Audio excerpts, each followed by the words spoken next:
And when you accept and when you acknowledge that you are not helpless, that you can do something, what can you do?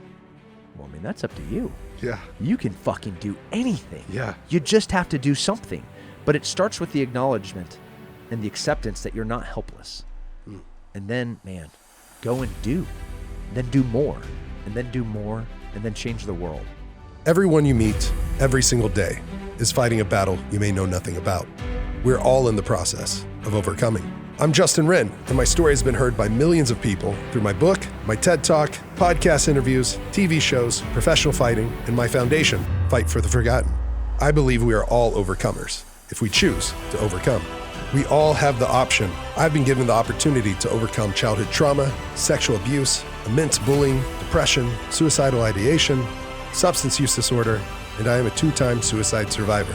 We are here to have conversations with some of the greatest minds of our time. Get ready to be inspired and to receive the tools and game plan to win this fight called life. Thank you for being here, for showing up for yourself. You, me, we have overcome 100% of our darkest days. I'm not done yet, and neither are you. This is your invitation to overcome. I'm grateful you're here.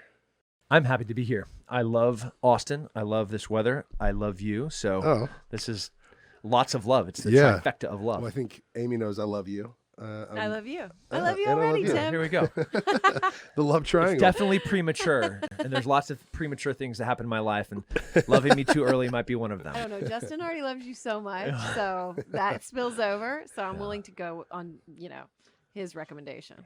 There we go. His love recommendation. Right. Well, just because we got you already and the timing of the world, we'll just go ahead and get that out of the way with Ukraine and all the experience you have. And what is your take on that, the situation? I know that you posted about y'all have teams with, what is it, Our Allied Forces? Save Our Allies. Save Our Allies. Yep. So I went to Afghanistan as part of a group to help evacuate Americans, our allies, and people that were just ultimately going to be horrifically murdered by the Taliban. Christians, orphans, women entrepreneurs, artists.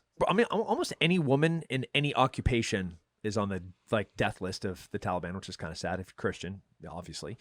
So, and then anyone that worked with the American government fighting terrorism while we were in this 20-year war, they'll of course be on this list. Right. So I went over there with a small team, and we have moved since the evacuation began 17,000 people out of Afghanistan. Wow. In 10 days, we moved 12,000 people. Wow.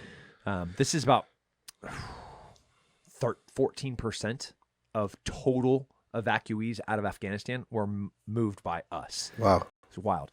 That is wild. I remember we were actually going to do this podcast and then you needed to go there. Yeah. And I was like, yeah, of course, man. Yeah. And was sending you a lot of love and keeping you in my thoughts and prayers. And but Save Our Allies, what a organization. Yeah. And as we're talking, one of my business partners and best friends, Nick Palmisciano, who wrote my book with me, he is in the Middle East waiting to fly in to where we have a bunch of safe houses where we have people cached, where we'll move them on to one flight at one time and move them all out.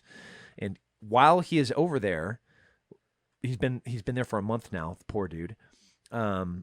Because things just we need visas from one government. We need permissions from this other embassy. We need somebody to handwrite that this one person is going to be accepted, even though that one person's holding up. All this just bureaucratic crap about saving lives, which totally sucks. And while we're doing this operation, Ukraine pops off. And who is right? Yeah. So we were poised because we are by far the most effective at rescuing, evacuations, humanitarian aid, getting things in, and both lily padding. A lily pad is where I get somebody out of a war zone and I put them someplace for a short period of time before I put them somewhere else permanently. Right. So we had all of these lily pads kind of built up already.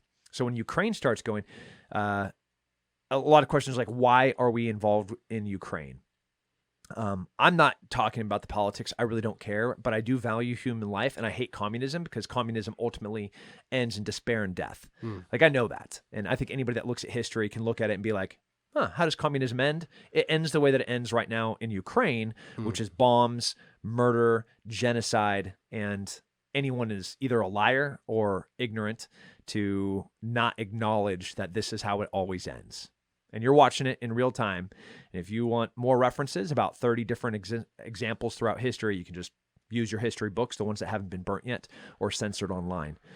So that's why we're there, is because I hate communism, and I think human life is important.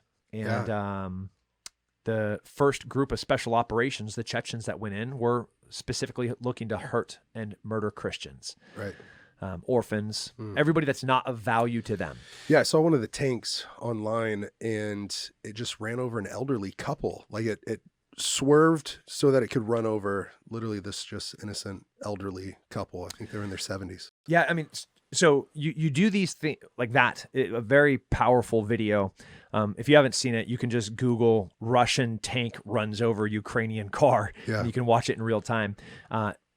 You do these things to, one, it stops the flow of traffic, right? So you have just put a blockade, and then it sends a message. Like these are intentional things that they do. This wasn't like some mad person behind the wheel of a tank.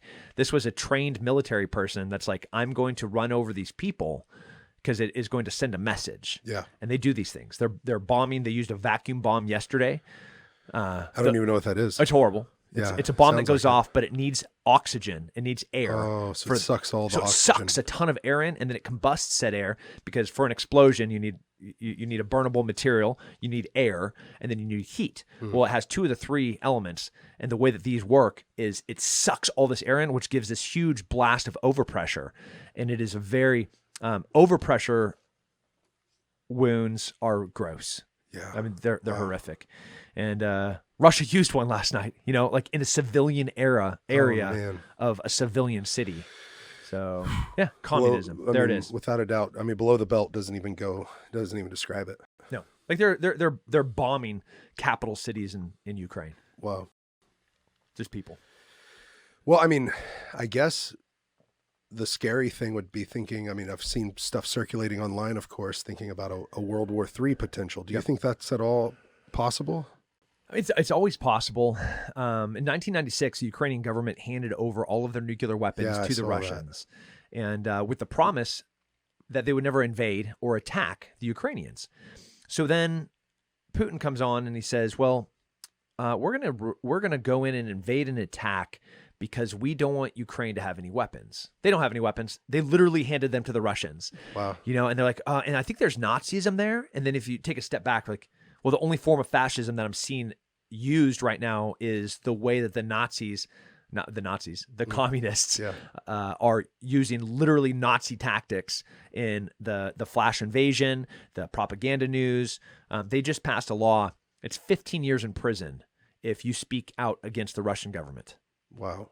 In Ukraine or Belarus. Wow. I saw a video of these elderly couples that were basically survivors of the Holocaust, and they were in concentration camps in like the 40s, and now they're in an underground bunker asking the world to unite. And I think, I could be getting this wrong, but I think they bombed or attacked basically a Holocaust museum. You are not wrong. Okay. So the current president of Ukraine is Jewish. Right. And the hilarious, ironic, I don't even know I want to call it a joke, but it's literally Putin saying we're invading to stop Nazism and the armament of the Ukrainian people. And the Ukrainian people are like, we have no arms. We gave them all to you in 1996. And our president is a Jew. And all the while, the communists, Putin, is bombing a Holocaust museum. Wow. Like the one in the whole entire country of Ukraine is being bombed by the people there to save them from. You can't make this stuff up. Like, it's wild times. Yeah. I mean, it's terrible because it's actually human life, and that's what you exist to do, is protect and preserve human life. I mean, it's I have part a of your question. mission. Yes, ma'am. Yeah. Why is no one taking out Putin? He is hard to get to. Why is he so hard to So he's and now he's probably- costing people money, from what I understand, all his oligarchs. Yeah, and then And so a how Russian. come they're not? He's probably, if not the most powerful person on the planet, he's one of them. He shell corporations. Yes, he's a government official. That man is powerful. like a exclamation mark P, all uppercase, powerful, that we don't understand, because when you're running one of the largest countries and most powerful countries with the most powerful military that has their fingers in everything, that's buddies with China, especially economically, and is pretty much running all of the fuel running through Europe comes from them. Like, that's power we can't understand, and that's power that you can protect and insulate yourself And it's with. a compiling effect, right? Because he's been in charge for so long. Oh yeah. I mean, Yeah. way Yeah, too long. compounding. Use compounding. Because force multiplier, right? yeah, both in dollars, power, and clout. So the longer that he's there, the dollar that he put here that then turned to $2 to $4 to $8, $16, like that continues to compound over time with all of his different fingers and all of the different pies in all of these different compounding ways. And, like, he is powerful. I did see that a Russian, to you, Amy, a Russian millionaire just said, or billionaire said, that anyone that kills Billionaire, him, I'm sure. yeah, anyone that kills Putin would get $1 million from him. He put $1 million tag on Putin's head. Yeah, that's nothing though. That's nothing, right? Yeah. Yeah. And it's crazy, because I wanted to get your, maybe talking just about Putin, because you're a martial artist, high level, UFC. I mean, could have been champ. Like, you were just the man when it comes to martial arts. And I think that what comes with that often is to protect and preserve and to serve through martial arts. Yeah. And Putin got his black belt in Taekwondo taken away, And judo. revoked, and judo, right? Mhm. Revoked. The federation literally is like because he was Do you think he actually really had it? Because I've seen him go through there, and I didn't know if it was more for show. No, he's good at judo. Yeah, okay. Yeah. He's a legitimate practitioner. But to and get that martial revoked, artist. I personally haven't ever heard of someone getting their black belt That's revoked. pretty cool. Yeah, Yeah. yeah, really cool. It sends Yeah. a message. Yeah, not cool enough though. Yeah, so you know this more than anyone. There's a refiner's fire that happens on a wrestling mat, on a jiu-jitsu floor, where your ego is destroyed. Yes. You if you walk through the doors with ego, guys like you and me we see it walk through the door. I'm like, oh, that guy is going to be yummy. I'm going to eat everything Yummy. about his soul. Yes, absolutely. I'm going to drag him into the deepest oceans. I'm going to drag him to the deepest depths, and I'm going to drown him there. Yes. And whatever ego he had is going to be left there, hopefully. Yeah. And if he rallies enough, I will bring him back to those depths again and drown him once more. Yeah. And if he comes back with like a learner's hat saying, show me how you did that, then it's awesome to take him and say, hey, What a here's cool how you do it. transformation. Right, absolutely. So When that ego kind of dies or is crushed and suffers or drowns, and then come back with a I learner's think he hat. might have had a soul at some point. But what does absolute power do? Corrupts absolutely. Yep. And he has absolute power. And you look at, it's no different with our country when you look at the career politicians that get absolute power, and they might have had great intentions at one time, but then you see what happens when they get that little bit of power, the compromises that happen, and then they get a little bit more power and they make more compromises. And at some point, every one of those steps backwards that they took from what was their integrity and their ethics, like the departure, the delta from where they were to where they are, there's no even semblance that is remotely familiar. Right. Like, they're just a different person that is self-serving and at some point absolutely corrupt. Yeah. This might be taking a weird left turn, but it reminds me of, I think most teachers get into teaching because they have a great heart and they want to teach someone and they want to see those students on fire, ready to learn. But it's like almost I guess the great teachers get more and more into it, ready to mold that student even more as they age. But like, I remember going to public school and some of those teachers were just old and burnt out and like hated life. And that's opposite. It doesn't corrupt them necessarily, but they're just burnt out and turned off. I think you're right. I think it does corrupt them though. Yes. Because they are the absolute power of that classroom. And and the school and the school board is the absolute power of the children in that school or in that district. And I think there's some, I look at my daughters who are, freshmen and sophomores in college right now, and they have a lot of their friends that want to become teachers, and they have like the purest souls, and they're so excited, and they want to go help, and they want to go, like share knowledge, and then you look at like at a 32-year-old teacher that has been in there for 10 years, and you're like, what a horrible person you became. What happened from 22 idealists that just graduated, that's trying to get the credentials to go and teach, just finished your undergrad, now you want to go into education. What happens in this 10 years? Well, you got a little bit of power, and you forgot what brought you there. And you forgot that you're supposed to be a servant, a selfless servant to these children, and empower them to learn how to think for themselves. Instead, you just become a tool, a I think our system doesn't help. No. I know my sister taught for years. Well, not that many years, because she couldn't take it. Finally, she was like, I just want to help people, but they make it so hard. Yeah. There's all this bureaucratic red tape that I have to go through to do anything. And she's like, and I can't help them the way that I want to. And so I think it, I don't know, beats down your soul in some way. Yeah, breaks them. Yeah. So I think y'all just did something cool for a school, but I want to tell you about a school that blew me away because they decided to take Fight for the Forgotten. This was a public school in Oklahoma City, Edmond, actually. It's called Edmond Santa Fe. And they wanted to do a philanthropy week for our nonprofit. And what was so cool was that the teachers were all on board, the school board, the parents were all on board. And these students of a high school raised $364,000 for Fight for the Forgotten. But I think they set up the culture, even though it was a public school, they set up the culture to where this is our focus for that very week. They did 36 fundraising events in a week's time.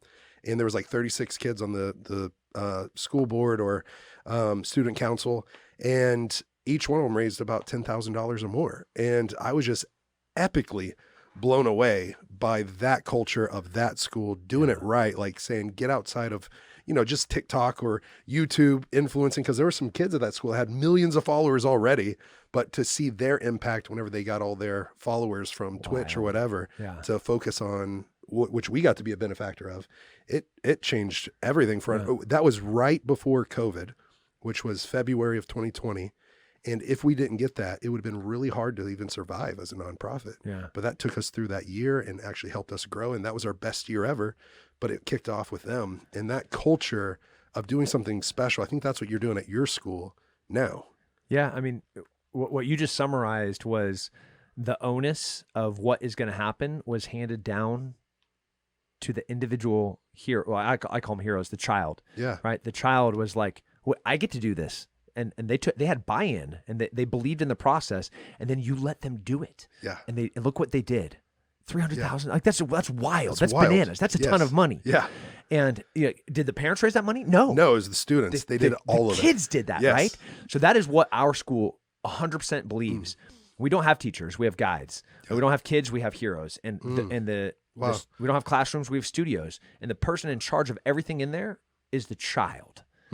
They're in charge of their own education. They're individually responsible for their own work.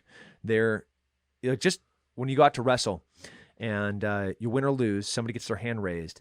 You don't get to look around and blame the teacher because they didn't teach you the curriculum right. You don't get to blame the textbook because it wasn't written in a format that is palatable to you.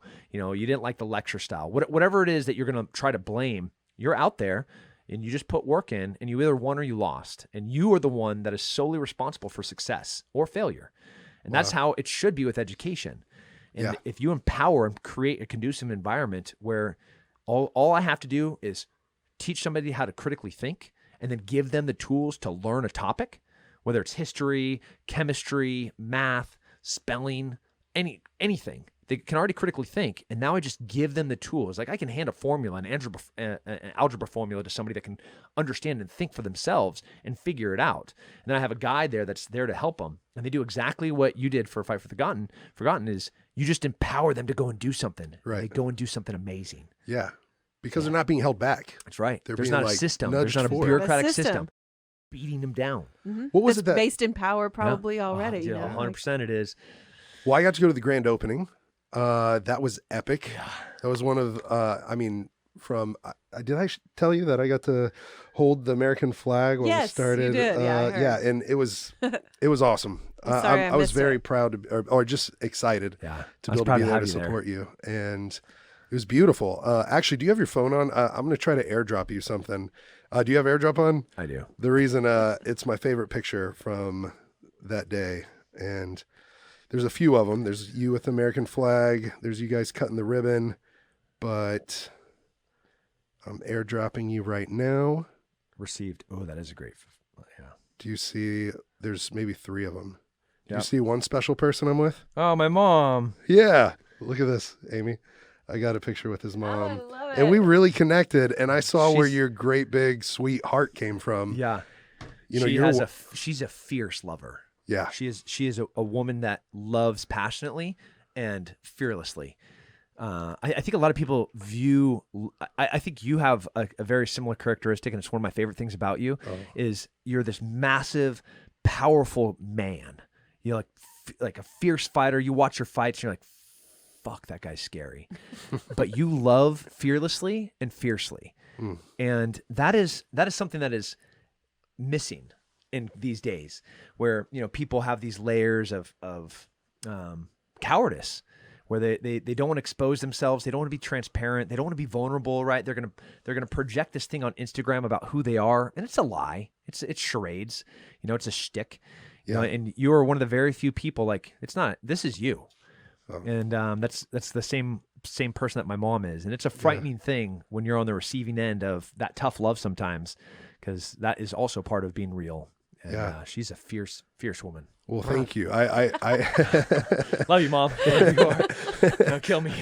I do. She said she's going to listen, by the way. Whenever we connect, I said I get to have you on. Oh, and then I just said the F word. Dang it. Onnit.com/overcome. You know those times when you're so into what you're doing that you can't think about anything else? The days when you finish your work without looking up once? How do you like to feel that kind of focus every single day? Whether I'm training for or in an MMA fight, or if I'm engaged in a new philanthropy project, we're sitting down in front of an epic podcast host or guest. I want to get into that flow state faster and stay engaged longer. With Alpha Brain, you can. Its clinically studied nootropic ingredients support memory, mental speed, and flow state, that feeling of being in the zone, so you can be focused and productive anytime. It's a world-renowned nootropic supplement with more than 1 million bottles sold. Why? Because it works. I know it works. I want you to too. With its trademarked ingredient blends, Alpha Brain helps build an environment in which your brain can operate on all cylinders, promoting lasting mental clarity. It also helps your vision too. You can save up to 30% when you try Alpha Brain today. Give yourself the gift of a healthier, higher functioning brain. That's a no-brainer. Try Alpha Brain today. Onnit.com/overcome. Well, I'm really grateful for what you said about me, but what is one of the biggest lessons you've learned from your mom? Because you honored her, your parents both, at the grand opening and such. I thought it beautiful and sweet way. So they were very different humans. My dad is this like blue suit.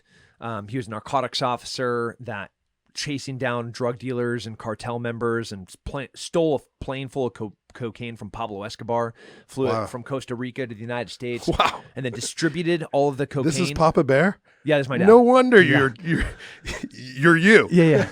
So then they took all this cocaine and then they gave it to all the distributors. And when everybody came to pick up their dope to go and sell, like kind of Fast and Furious, before Fast and Furious was Fast and Furious, Yes. they didn't lose a single gram of coke. Wow. But then they arrested all of these people at one time that were, essentially distributors for Pablo Escobar in the United States. Pretty rad. Wow, Not that's losing a rad. single gram of cocaine, as they had pallets. Holy We went to smokes. Madonna Inn in San Luis Obispo. That's so dope. It's- No pun intended. Good one. I love dad jokes. And we bought apple pies for all of these dudes, my dad's partners, and we go into this like totally nondescript, just anonymous looking storage facility, and there's 2 pallets of cocaine, a Porsche, a Corvette, and all of my dad's friends are sitting there with suppressed MP5s, and we're just like, I'm a 9-year-old walking in with apple pie from Madonna Inn, being like, "What's up, Dad?" He's like, "Don't touch that. That's cocaine." I was like, "Okay, Dad." Yeah. Oh man, that is a unique experience to grow up with. Oh yeah, my life was bonkers. We had like the bat phone in the closet where the drug dealers would call my dad. Wow. And we had like all these stories that we'd have to tell. And where was this again? Where you grew in up? California. That's what I thought. Yeah, California was peak Coke Yes. days. Yeah. Big war on drugs. Was that late 80s, early 90s? Exactly. And so that's my dad. Yeah. 6'2", 6'3", 250-pound Yeah, he's a big Olympic boy. athlete. Wow. And machine guns. When I was 8, my brother was 10, taking us into a parking garage and be like, hey, there's a yellow Camaro in there. I don't have a warrant, but I need to know who owns it. Will you guys go in there and just pull stuff out of the glove box and tell me? This is me at 8. Yes. Wow. Like, this is how I grew up. Wow. And, and one of my first That is memories epically unique. Wow. in San Diego is we're down there for the California Narcotics Officers Association annual meeting. My dad was one of the few 2-time presidents of it. And we hear the scream in the parking lot as we were driving to our hotel. And my dad just looks at my mom so casually, effortlessly. And is like, as this woman is getting beaten in the parking lot, being assaulted. And like, I'm maybe 5 or 6. Like, what age do you start remembering things? So like, that's probably where I was. Yeah. So my sister's 3, my brother's 7, maybe 8. And he's like, hey, I'm going to be right back. You guys stay right here. Pulls out his gun, puts around the chamber, walks out there, scuffs this dude up, waits for cops to come. And it was just like effortless. Like, that's just what you did. That's just what you do. Like, that is just the process of being a man, is not letting something bad happen in front of you. And so that's my dad. My mom, everybody thinks like she was like this kitten. Dude, when I said fierce, that woman would scare the bejesus out of everybody. But she was, she taught piano. She's a marriage counselor. She was on she was one of the elders of our church. She was on, but everything she did it with this tenacity.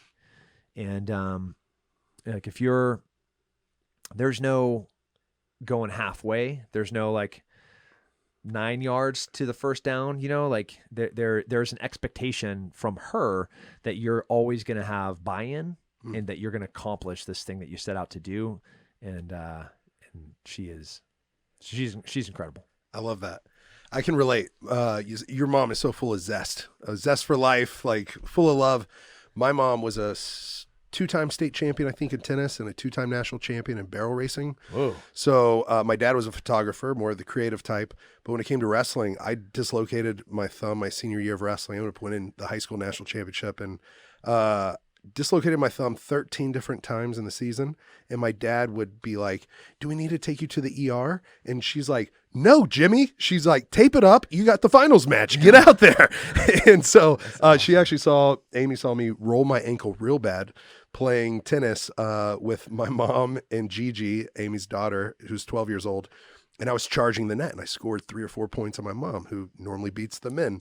And so she's like, keep coming to the net, keep charging. And she's trying to hit me in the face with it, hit me in the body with it. And then she does a perfect lob over my head after I kept scoring on her a few times, 3 or 4 times. And then I jumped up to try to get it, rolled my ankle. And my mom's like kind of pumped, but then also worried about me. Yeah. So anyways, it's neat to see like where you came from.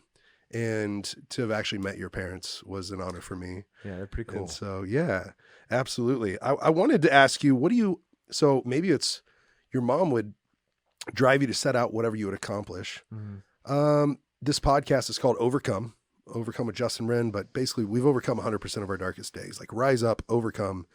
And what does it mean to you to overcome failure? Maybe we need to define what failure is, or what is the process of overcoming whatever it is you're facing, life's greatest challenges? Yeah. I mean, I think failure is one of the best things that can happen to you.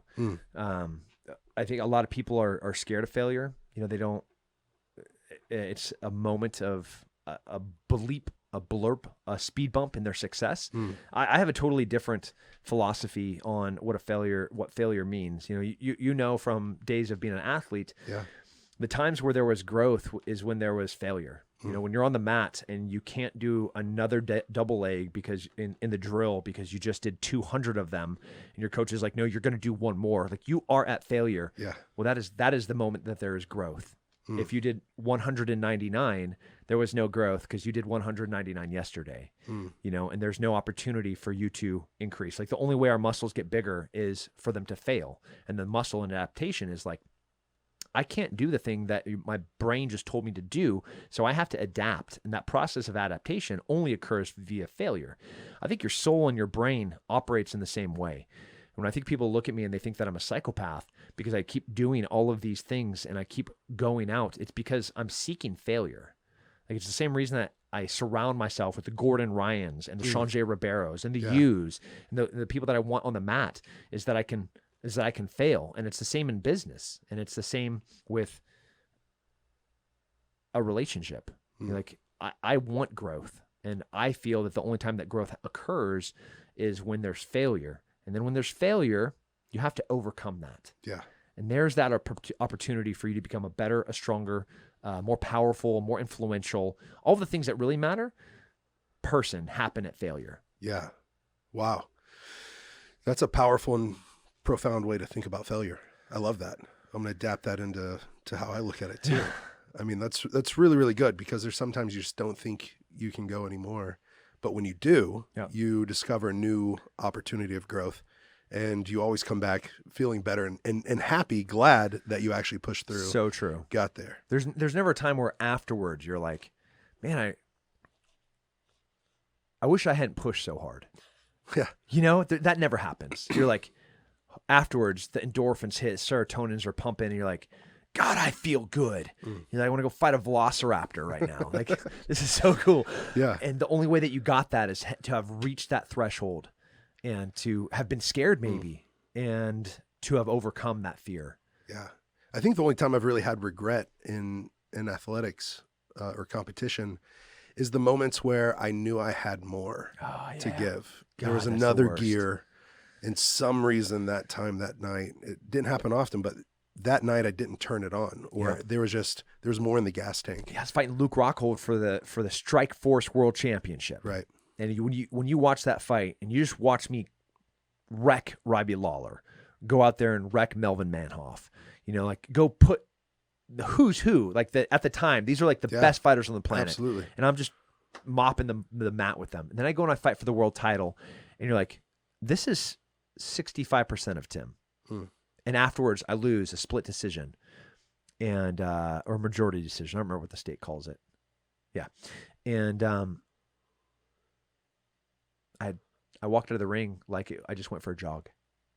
I just lost the world title, and I just walked because I didn't leave it all out there. Yeah. You know, Reevaluating that, what do you think it was that fear. just on that night? Fear. Fear as a coward.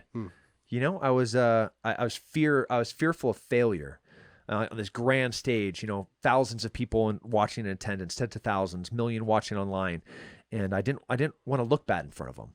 You know, of course I wanted to be champion, but my fear of looking bad, I could go out there and, you know, do 65% and, you know, and win the 70%. I would have won the title, but like I just didn't do enough. I didn't risk enough. I didn't risk failure. I just tried to do enough.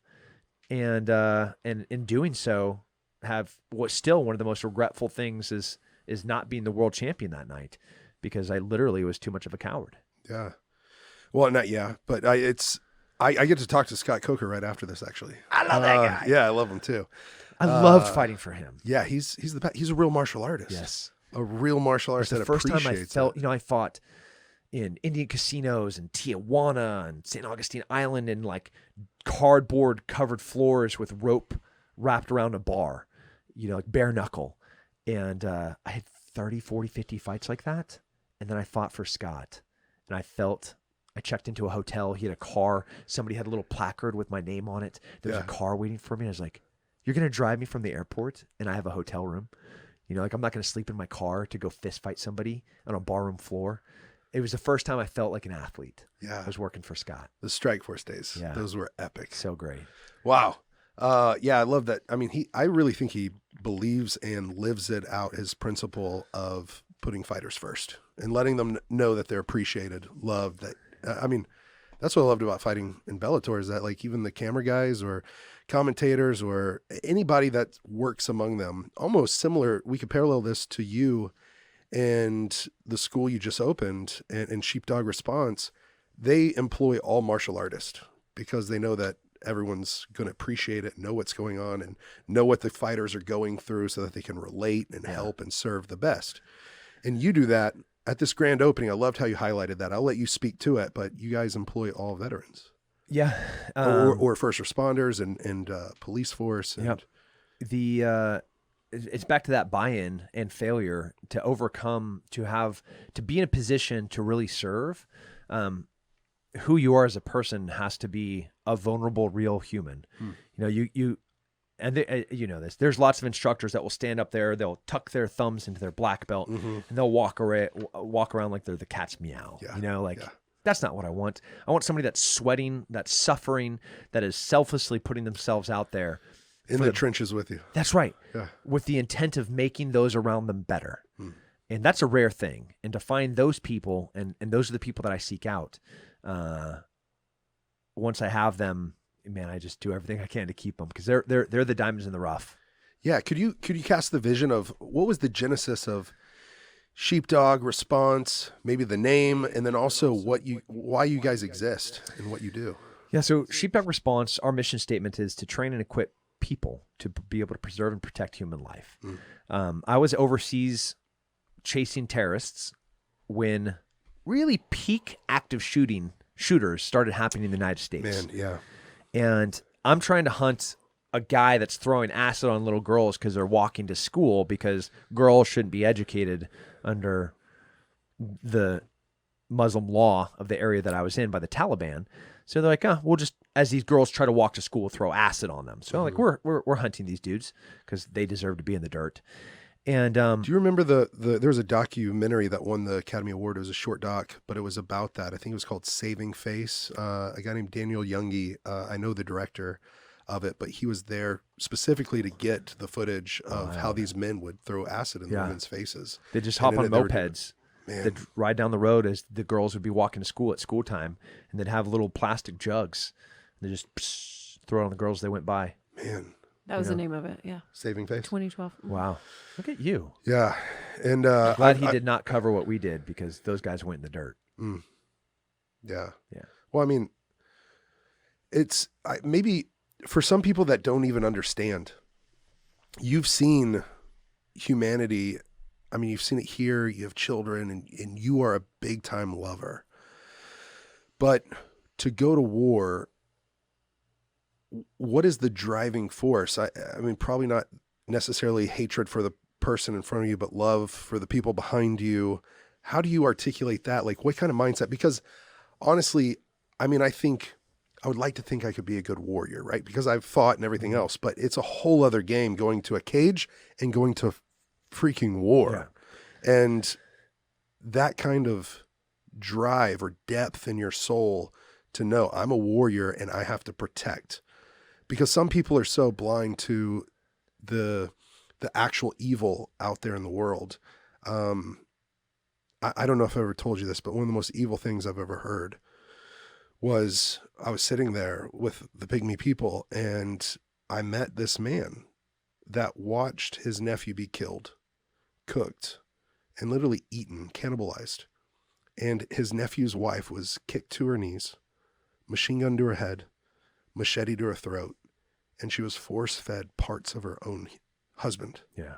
Like the most evil thing I could ever think of, at least for me. That's pretty evil. Yes. Yeah. And for a lot of us here in the United States, like we hear about stuff like that overseas or over there, and it's almost like it's a disconnect, or it's detached, or it's not all the way real. Yeah. But stuff like that happens, and you are someone that goes into those situations. Yeah. So less than 1% of the United States has served in the military. And of that 1%, about 15% of that 1% ever sees real combat. So we're talking about this very, very tiny little perspective, you know, and who we are as humans is shaped by our experiences in life. Obviously, I've had extraordinary circumstances which have shaped my perspective. And, you know, to answer your question, like, what is the thing? Like, does she smell good? Yes. Yeah, she does. Good. Yeah, she does. Yeah. Does she feel good? Like her skin. Yes. Yeah, and her lips, soft. The softest. Right? And your 12-year-old, how like wonderful is the sound of that laughter? Yeah, it's one of the best sounds on the planet, right? Yeah. So those are all things that we love, and things that I love. That my 2-year-old, the softest skin, her little fat butt, as she just got potty trained and she's had dry panties for 3 weeks, like so rad. You know, my 6-year-old playing lacrosse and taking off his lacrosse helmet. And he has sweaty matted hair for after running up the scoreboard. Like, what a stud, man! I'm so proud of that guy. And those things like are fueling and my reason for existence. And the contrast of that is absolute desperation, death, despair, which is war. The worst things that humans can do to each other happens in war. And when you look at all the warrior societies throughout history, samurai, the Spartans, the Romans, they were beautiful poets, right? Yeah. Sculptors, artists, Yeah. bonsai trees. But man, they could fight Yeah. fiercely. Could they fight fiercely because they were just Cro-Magnon men that only believed in violence? No, it's because they loved something passionately. Yeah.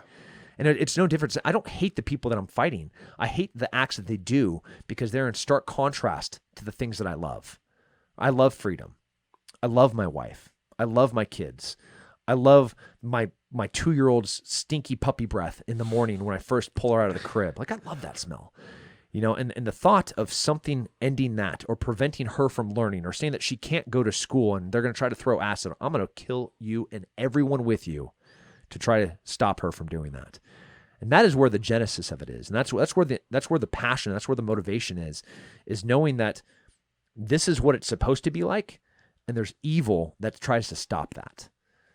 And I'm not trying to fight this evil because I hate it. It's because I love this. Right. Wow. I mean, that's a perspective that honestly, I mean, I can sympathize with, but I can't empathize because I haven't been there. Yeah, you have. Well, yeah. I mean, I got to reach out to you after one of the villages that I knew and know and love. They had 46 people that died by machetes. The ADF, I forget what that name stands for, but I think it's the Allied Democratic Forces. And it's basically an extremist group that is going around in witchcraft beliefs, all sorts of stuff, drinking from skulls, macheting people. And honestly, I was in a moment I lived in a village next to them and just basically in like, I guess, despair, distraught that like this is still happening, actually happening. Yeah, is Jesus a warrior? Yeah. Absolutely. Like, did he ever pick up a sword and lop off somebody's head? No. Did he have to be a warrior? No. One of the greatest men to ever win the Medal of Honor never killed anyone. He was a conscientious objector, which meant that he, because of his religion, did not want to shoot a gun, but he wanted to serve his country, and he by choice enlisted in World War II.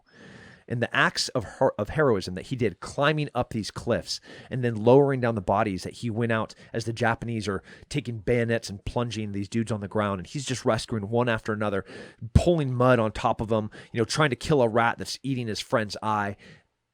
Never shot a single person. Like, could we define that man as a warrior? Yes. Absolutely. Was he there to kill the enemy? No, he was there out of love for the people, the men and women to his left and right, and the soldiers that he was serving with.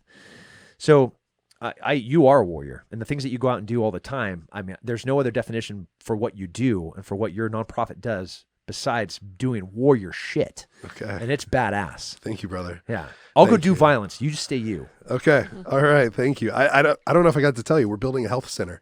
What? We're building a health center, our first one. So we've done 80 wells. We got over 3,000 acres of land. We've seen 1,651 people literally transition out of slavery and into freedom now.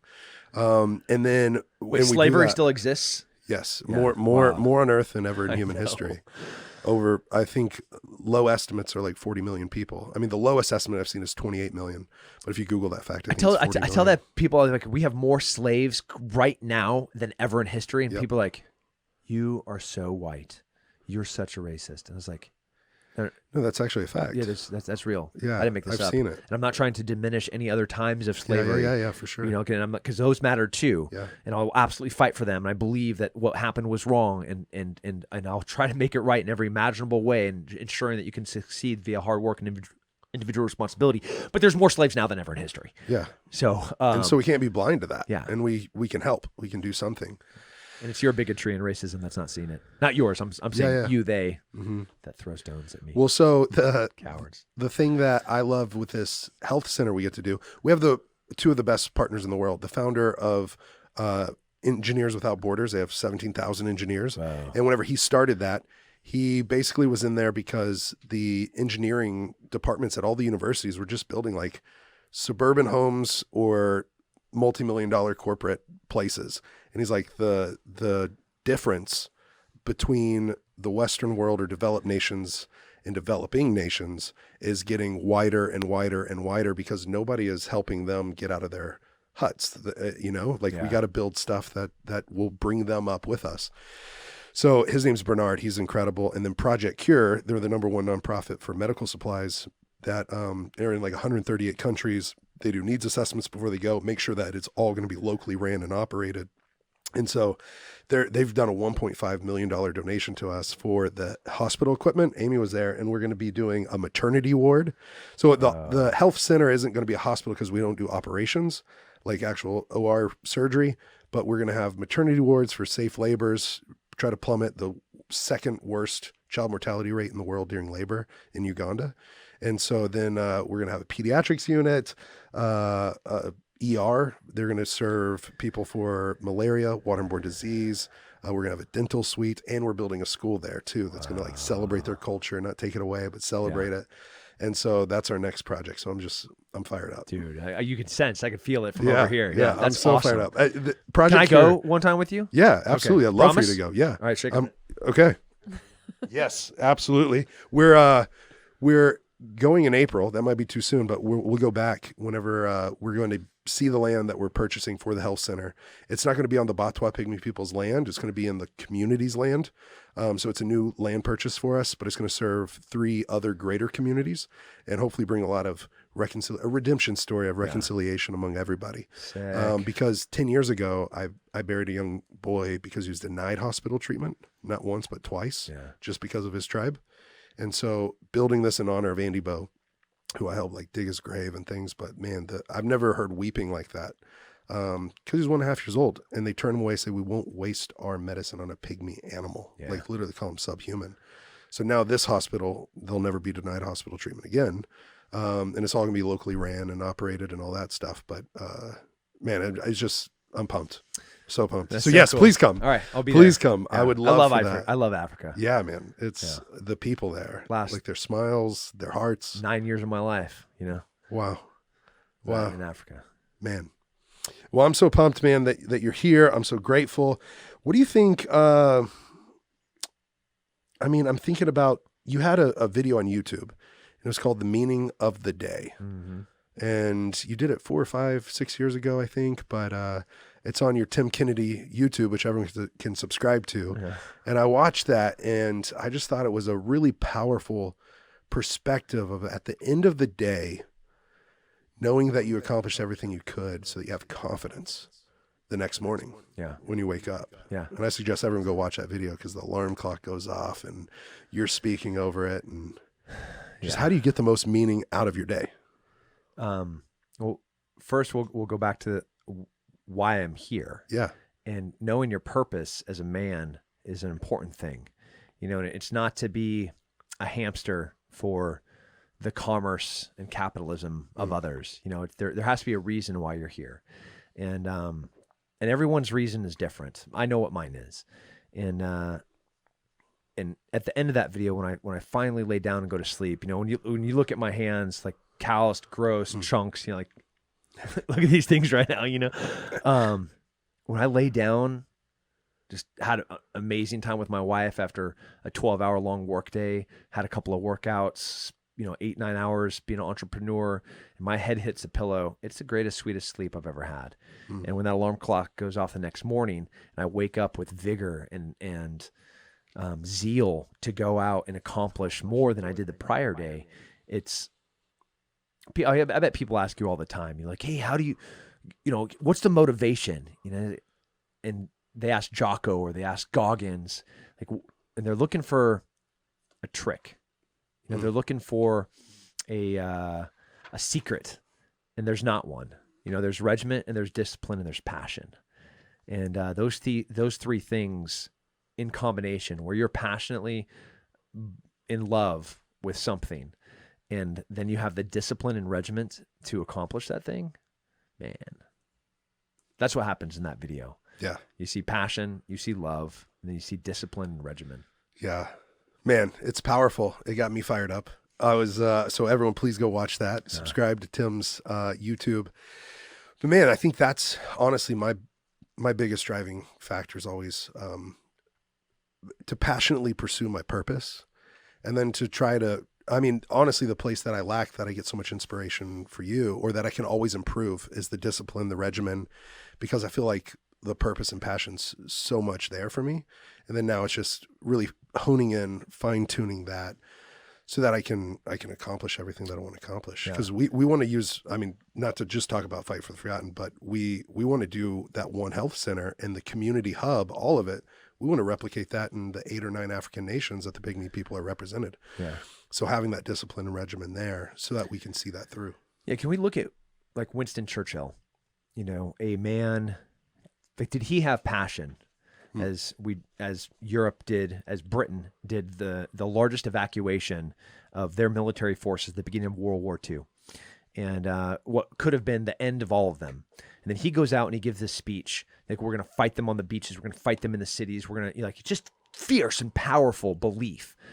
And not only that speech, not only his approach, the passion was clearly there, just like you. But what we don't see is all of the mechanisms, all of the supporting elements that existed in his life for him to be this disciplined, regimented leader that led us through the success of World War II. You know, he had this powerful woman that was his wife that was there with him every single day.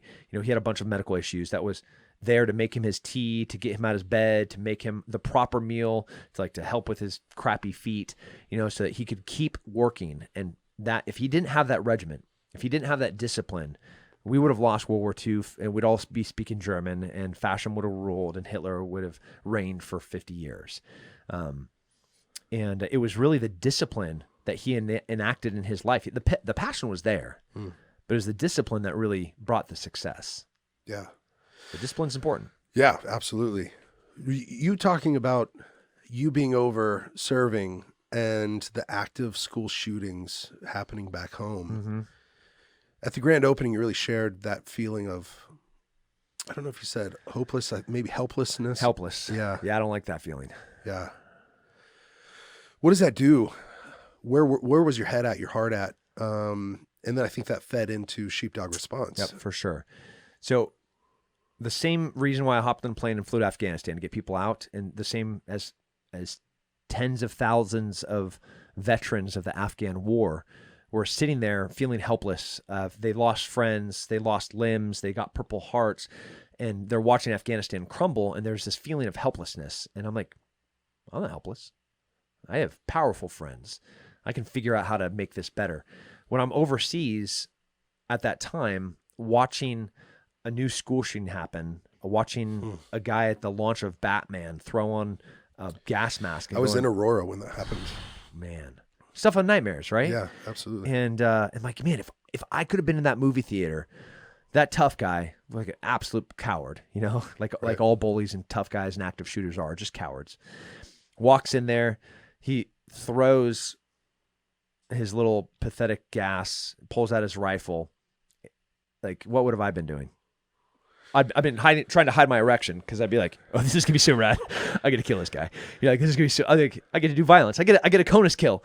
And then I just put that dude in the dirt, and the whole thing would have been over, and everybody in the movie theater would have been saved. But I wasn't there, and neither were any of my colleagues, because all of us were overseas, like fighting what we thought was the enemy. All the while at home, it just like was getting worse and worse. And the next school shooting, the kid was trying to break the record of the last school shooter.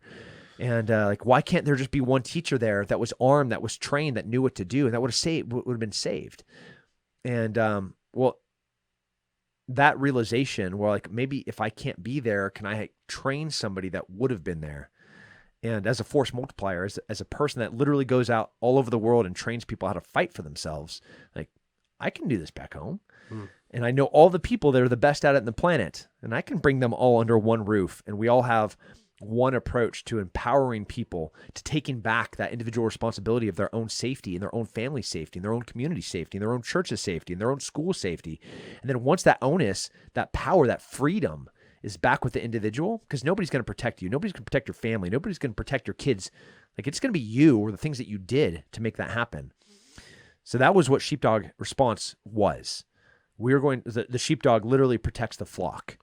Yeah, tell me that, because that's a hazy memory for me. I went to one of your Sheepdog events, but I was trying to tell Amy earlier, what does that come from, and what does it mean, and the story behind it? Yeah, I mean, it's a metaphor. You know, it's you have three different groups that these are generalizations. I know they're not great in 2022, but I think they're accurate, especially in current days. You have the sheep, and there's nothing wrong with being a sheep. Like, a sheep goes and eats grass, and it makes more sheep, and it lives a happy life. Like, it just wants to exist. And there's lots of people that just want to exist, and there's nothing wrong with that. And I don't mean, because I think like sheeple, that guy on Twitter or this guy on Instagram, like, they're just sheep believing, media. That's not what I'm talking about. I'm just talking about people that just want to live their lives. Right. And then you have the peacefully. wolf. Yeah. They just want to exist. No, they don't got no problems with nobody. They just want to eat grass and make more sheep. Then you got the wolf that is the predator. They don't know why, but they just are. They want to kill. Like, they want to taste the blood. They want to find the weakest of the flock, and they want to kill it. And there are lots of people like that. And sometimes it's systematic. Sometimes it's a product of where they grew up. Sometimes there's lots of different reasons why ultimately this wolf comes to existence. Are they more prevalent in poor communities? Yeah. Are they more frequent in socialist and communist areas? Absolutely. And they just want to hurt the weakest of the flock, the easy meal. And then you have the sheepdog. And the sheepdog is a special breed because it's big, it's strong, it has canines, right? Just like the wolf, has all the predatory instincts, just like the wolf. It can get down, it can move, just like a predator. The one thing that is different from it to the wolf is that it likes the sheep. It just wants the sheep to live, and he's not cool with something going and killing the weakest of that flock. So he'll not just go fight for it, but he will die trying to protect them. Like, you might kill me, but you're going to have to step over my bloody corpse with the one or two limbs that you have left, because I'm going to tear them off. Like, you can go and try and eat that sheep, but you're going to do so without your jaw, because I'm going to take it out when I'm trying to tear your throat out. That is the thing that is inside of sheepdog. And there are so many people, whether it's on a martial art mat or the first time that you touch your child, like, delivers covered in all that weird white phlegm and blood, maybe a little bit of poop and urine. You never know. It's delivery table. But you touch your baby for the first time, there's nothing on the planet that will stop me from doing anything to protect this child. Right? And that thing gets ignited in us. Moms have it. They lift up cars to rescue their child that's pinned underneath it. Yeah. An 80-year-old woman, as her husband is changing the oil in their car, the car starts rolling back and pins him underneath it. And this 80-year-old woman goes up and deadlifts this car. It's in us. Yeah.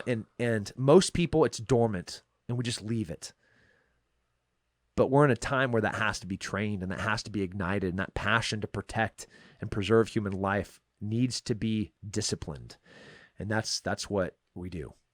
Do you have a favorite story through Sheepdog Response of somebody that, maybe they look like it was dormant, and then y'all were able to help it? Wild stories. Okay, let's hear one. I'll tell you two. Okay. I'll tell you one about Courtney. Okay. Courtney came to one of our courses, went to our Protector 1. So she learned how to fight, situational awareness, and shooting.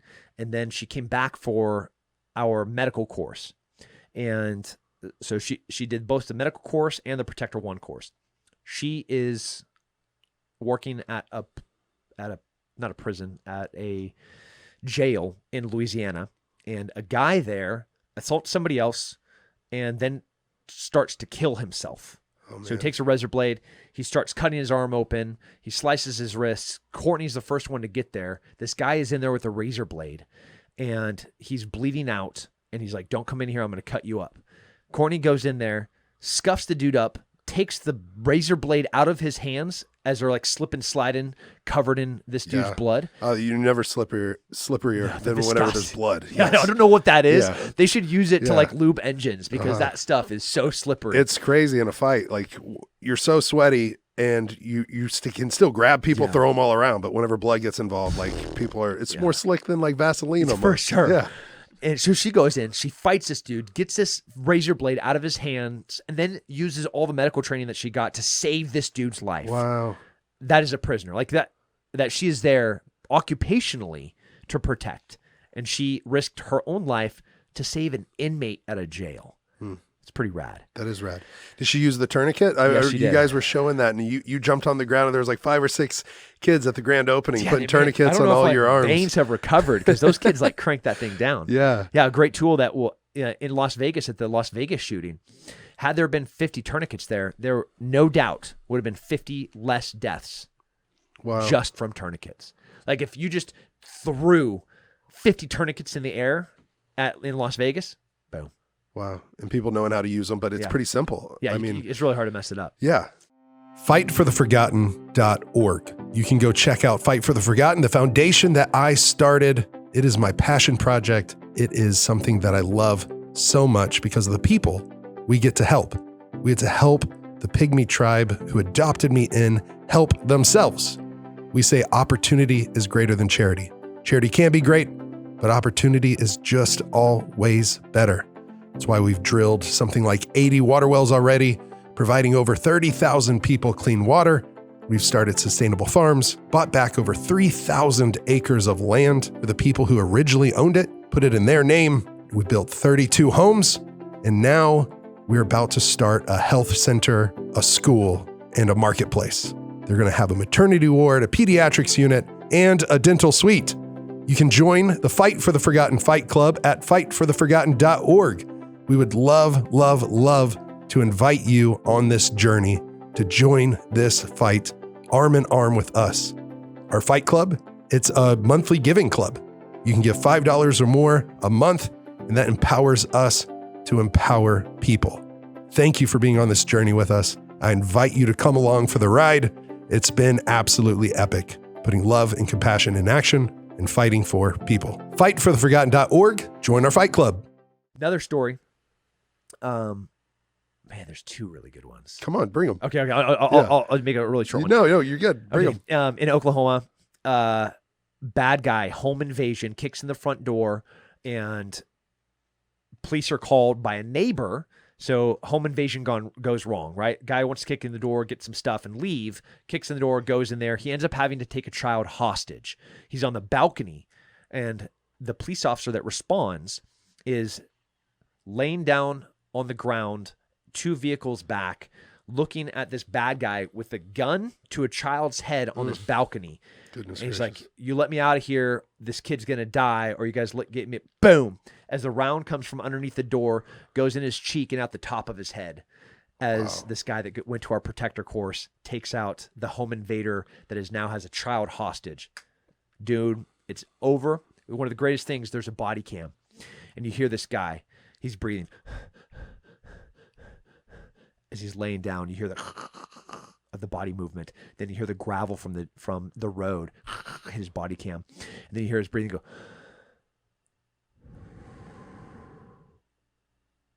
Pow! Boom! Hit the kid screaming. There's 1 second where it's just, he stops breathing, the shooter. You can hear his breathing. And you hear the round crack and it goes off. You hear the impact. It's like, and there's a second before this kid starts screaming. And then the kid starts screaming, and it's the best sound you've ever heard. Because he's alive. He's alive. He's fine. Just like hearing your child breathe for the first time, where they go, and then they do this powerful scream, and everybody in the the delivery room is like, oh, yes, that's a good, powerful scream. I'm proud. Like, this little daughter of mine is going to be fierce. Another story.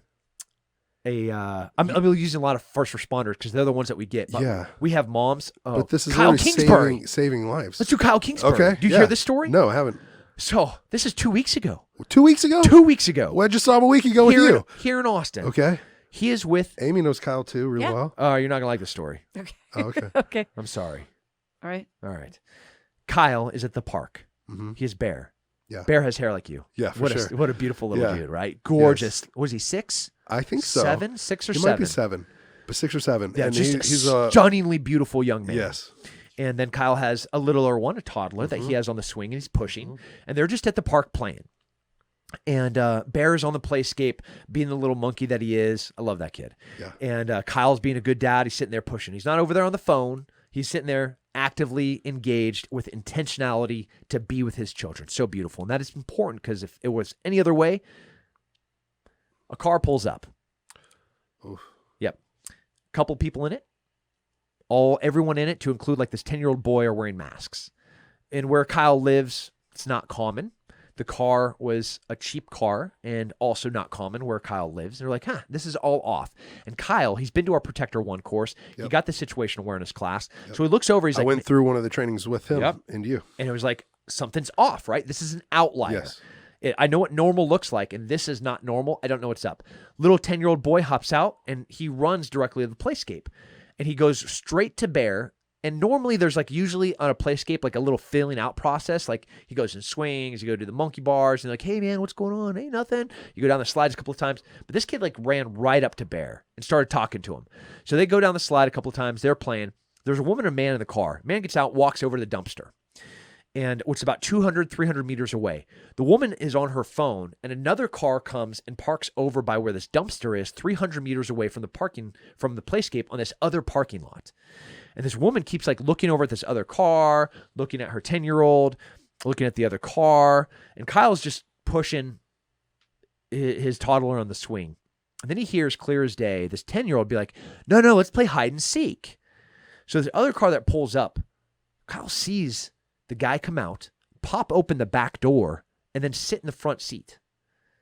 So now we have a car with a woman that's like looking over here. We have a 10-year-old that's over here playing with Bear. And he's like, no, I'll go hide. You count first. Woman gets in the car and is still on the phone, clearly making eye contact with this other vehicle. Other dude gets in the vehicle, pop the back door open. The kid goes and runs behind the dumpster as Bear starts counting. 6, 7, 8, 9, 10. Ready or not, here I come. And Bear, having cheated, looks over and goes directly running to where this other car is parked as the back door has been popped open. No doubt, Bear's about to disappear. Kyle Kingsbury's son is about to be kidnapped. For those that don't know Kyle's UFC fighter. I mean, just a mammoth of a human. Yeah. Looks like a Greek god carved out of stone. Yeah, he's gorgeous. And have you ever heard him yell? No. No, neither have I. And I don't want to. No. But Kyle said, and he said he's never really yelled at his son. And he screamed at Bear to stop. And Bear heard it. You know, he's 100 meters away, and he screams, and Bear stops. Other car peels off, takes out. Kid hops in the car, peels out, and takes off.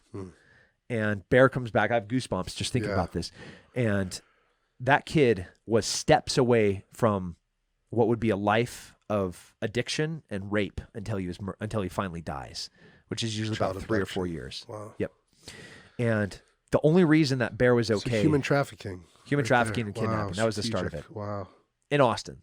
Oh my goodness. And Kyle saved his son just because his brain was switched on and he was a parent that was intentionally being present with his kid. It's amazing. Wow. Kyle Kingsbury. Yeah. Fucking legend. Stud. Absolute stud. Another fierce human. Yeah. Loves fiercely. Yeah. Loves deeply. He gives one of the best hugs also. It's kind of scary. I don't get scared from hugs. But when Kyle hugs me, I'm like, am I going to survive this? Yeah. I mean, that's a deep, scary situation. And I think you equipping people just so that they have the confidence that they can just have more situational awareness and be able to take action. Yeah. I was wondering, what do you think defines a hero? We have a program called Heroes in Waiting for bullying prevention. And basically we try to boil it down to simplifying it for young kids to know it's not superhuman power, superhuman strength. It's seeing a need and taking action. Yeah. But what do you call a hero? What is heroic, and how can maybe anyone, everyone be a hero? In this era, in this society where allowing things to happen, have you seen Mean Girls? I haven't. Amy has. Of course. Do you remember that book that they made, which was the Burn Book? Mm-hmm. So in this movie, Mean Girls, I want to. Maybe we can watch it again. You and me together. Watch Mean Girls. Well, these Mean Girls, the Burn Book, they just took all of the ugly things about a person and they put it into one book that they could use against that person. And all of the friends had one, and all of them were complicit in it. There's this really beautiful photo of everyone doing the Nazi Hitler salute. And there's one dude that's standing there like this. Everyone present there was being complicit to the genocide of the Jews because they were allowing it to happen. And to be a hero to me is not being complicit. Sometimes it's just not participating. Sometimes it's just saying something. Like, do you need to put on a cape and run into fire to rescue a child? No, but making sure that the gas was turned off when your wife was done cooking and she has a million things going on, like, that's heroic. You know, looking at the car that is driving too fast down the road in a school zone and going and splitting the lanes and intentionally slowing down, and that person flipping you off and you just wave at them and it's like, hey, have a great day, man. That is heroic. Driving down the road, seeing somebody playing on their phone, and which is more dangerous than a drunk driver, and you pulling in front of them, maybe doing a little brake check, and they look up, you know, they freak out for a second, they put their phone down, and then you slow over, pull it over, they look over, they flip you off, and you just like make the phone symbol to them, and they're like, oh man, I didn't even they didn't even realize how dangerous they were 10 seconds ago. Like, that's heroic. So it's any act that you're doing selflessly to try to protect others. And those acts, normally, I think people put this it's supposed to be this heroic thing. It's not. It's any act, right? It's handing a homeless person a jacket. That's heroic. Yeah. You know, it's going and digging a well to give people purified water that have never had clean water in their entire lives. That is heroic. That's heroic. Thank you, brother. Yeah. Man, I appreciate you a lot. I was thinking maybe Amy has a passion. She's from Killeen, and you talking about the active shooter things. I'm wondering, because doing your course, you have a women's program too, I do. right? How have you not been to that? I don't know. Okay. We're getting you one. Should I go? Yeah, you should absolutely go. I probably should. Yeah. Because it's amazing. We've actually... What would I learn? You would learn... so the women's courses are slightly different. Normally, our courses are broken into 3 big blocks of instruction. 1 is situational awareness. 2 is the basic fundamentals of fighting. And 3 is shooting. We lean heavily on the situational awareness for women, more so. Like if Justin walks out of a Walmart, and no one's going to look at him and be like, I'm gonna go give that one a whirl, right? They're gonna look at that one. They and be might like, maybe look from at him behind. like that. I don't know. Maybe from behind. That's a big, broad. I'm not gonna make eye contact with this one because he might take my face off. Like he's never walked out and thought he might get raped as he walks out of an HEB, right? But like, how many times have you? Like, how many times? Every have you like, time. Every time. I mean, like, everyone says that every Yeah. time. Wow. So how do I equip you to not have to live in fear? Can I give you tools and power to be able to have confidence that you can live your life? And it's really just disciplined thought. It's really just I listen way to a you lot of true think. crime too, so that Yeah. helps. It does help. It really does, and my daughter does too now. And so, she's actually had instances where she had something happen. She stayed very aware walking home one day. All right, I got a spot for her. You just say the word. You look at any one of those dates, and I'll do it. she's in there. I'll do it. Okay, Thank so you. With Sydney, is it okay to share at all that situation? Yeah. A man started following her home, and a grown-ass man following her. She took a turn to not go home, and he took that same turn. She took another turn. He followed her She's to that 16. street. Wow. She's 16 years old. Wicked that her brain is so fantastic. Yeah, She well, listens to a lot of My Favorite Murder. It's So called My she's Favorite like, Murder. There's yeah. a thing called the Murderinos, and it's She's a basically like, Murderino, just don't get murdered, but also like inviting girls in if they see them But I've uncomfortable at a trained them bar. too. Yeah, always. clearly, I'm like, yeah. no adult needs your help. Here's, just general things. Yeah. So, but she stayed aware. She stayed aware. She didn't Yeah. come actually home. She got on her phone, made a call. But after that, I was like, all right, we need to start doing, this wasn't too long ago. We need to do some self-defense. I started thinking about you. We need to get Amy trained, me trained, because honestly, like, I've done your course, but I need to do more training. Yeah. I've never owned a gun. But that's the thing too, like you said about Kyle in the playground. If you're just looking at your phone, you look down for a second. He's gone. Yeah. Something happens. He's gone. Someone does something or whatever it is. Or if she was walking home looking at her phone, like, we got to look up. You gotta look up. Yeah. We got to look up. But that's a disciplined thing. Like Yeah. that device sitting on this table right here, like, I want to pick it up and see how many emails I need to respond to or how many Or messages just screw around on TikTok or whatever it is. Yeah. Yeah, and that could be your death. That could be the loss of your child. Oh God. Like there's times like I gotta work. I have to pick up my phone and work. but it's not when I'm walking with my 2-year-old or at the playscape with my 6-year-old, or my child is walking home from school, like zero chance. Mm-hmm. I have a cool on Life 360. If one of my daughters picks up their phone while they're driving, I get an alert. Whoa. I need to do that. Yeah, I pay for their cell phone, so like that will be the end of the cell phone. Tell me about Life 360 because I don't think Sydney has we that. We don't have it. But I've if something would have I have nothing to do with them like officially, but it is it's an app, and so I have like my buddies on it, and I have my like just as a drop down, so I can like look where Shane is. Yeah. If Shane's flying his helicopter to come pick me up, I don't need to call Shane. Hey, but what's your ETA? I can just pick it up and look at where he's at. But my family is one big thing on it. So it's totally free. It catalogs how fast they drove, what their top speed was, what their average speed was. If they were a distracted driver, i.e. they picked up their phone while Life 360 is on, it will notify me. You can there's all these other features that you can. I'm going to do that to Justin. Yeah. So I do. So I do it with sometimes my look at wife. my phone. Actually, I need to not. You need to not. I need to for not. sure. I normally don't. I'm like, but you have sometimes- precious cargo in the car right now. But also, aggressive monogamy. I like that my wife knows where I'm at. Aggressive monogamy. Yep. Right now, Wow. she could look and see that I'm Right at here. this address on What a Lamar. great term. Yeah. Did you make that up? You coined that, No, it's yeah? my wife's. It's hers. It's yeah. hers. There'll be times where my phone number just randomly changes. And like we could go to get tacos and we had a time and I walk in 5 minutes late and you're like, man, did you not get my text? I'm like, no, I didn't get your text. What's going on here? And I find out my phone number's changed. And my wife's like, that was aggressive monogamy. She's like, She'll just change your number? Yeah. I deserved it a couple of times. Oh. But, so, yeah.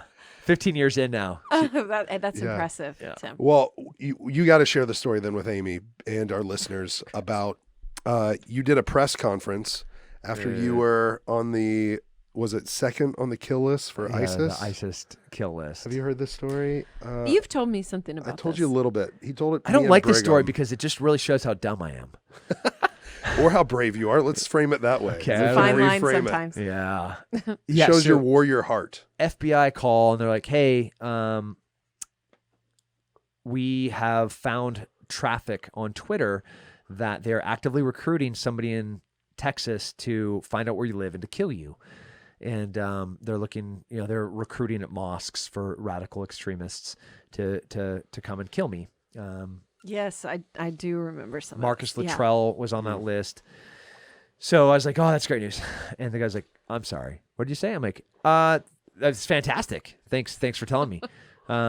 Good news. Thanks, man. I hang up. So Good news. yeah, they show up with the boss, and the boss is like, so we had an awkward call, and our agent said that you didn't really understand what was happening. I was like, no, 100% understand. ISIS is currently recruiting somebody to kill me in Texas, and I normally have to travel, and I'm gone for months and months at a time to be away from my family, and this idiot, this lame-brained psychopath thinks that they're going to come into Texas and try to kill me. So nothing could be happier. I don't have a CONUS kill. I don't have to travel and be gone for months at a time. And I get to make Texas slightly better all in one effort by these people showing up on my doorstep. And if you understood how my doorstep really is situated, you're going to die if you come to my house. And so the guy's like, all right, so this is not how a normal person responds. You're not being great. And I was like, wait a second. So then I called my buddy at Fox and I was like, hey, can I go on Fox? So I go on Fox News live. And I'm like, so I live at 9500 Cedar Crest, Austin, Texas. And if you're going to send people to kill me, send them all, but know that they're all going to die. You can send whoever you want, but just know for a fact they're never going to come back. This is on Fox. And my wife was pissed. She was so mad. So she grabs the kids and leaves, and I was like, all right, I'm here. I get it. Camping out for a week or two solo, just Yeah. ready to snipe. Yeah. Wow. They never came. They never came. No. Yeah. They're cowards. Yeah. Man, that's a bold move. Yeah. That's a different kind of gear or strategic screw loose to be able to have those cojones. I know who they are. Yeah. I watched them in Afghanistan go into a village and rape and murder every person in it, every person. And fast forward 6 weeks, another mountaintop in an observation position, and you could it felt like it was deja vu. You know, the feeling like I've been here before. I know exactly what's about to happen. That was the feeling. But I'm watching what is about to happen repeat, where the same people are about to go into a very similar village. I'm in a very similar Overwatch position, and I'm going to watch in real time the most horrific things happen to humans in front of me, and I'm not going to be able to do anything about it. And then an old man, and Afghan old, like Africa old, it's different than old here.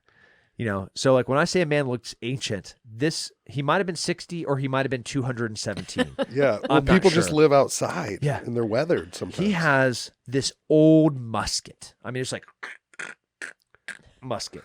He cracks around off on Taliban, rolling into his village, and they, like a fart in the wind, disappear. They run for their lives. Because of one. One old man.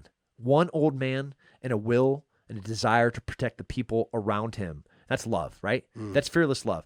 Because do you know who would have died worst? Was that man. But he didn't care. His grandkids down there, you know, his daughter's probably in the village, and they could fillet him and burn him alive, and he wouldn't have cared. He would have done the exact same thing. But instead what happened is they turned and ran like the cowards that they were. And that was a whole group of them. So like I know who they are. They're cowards that wouldn't even fight one old man.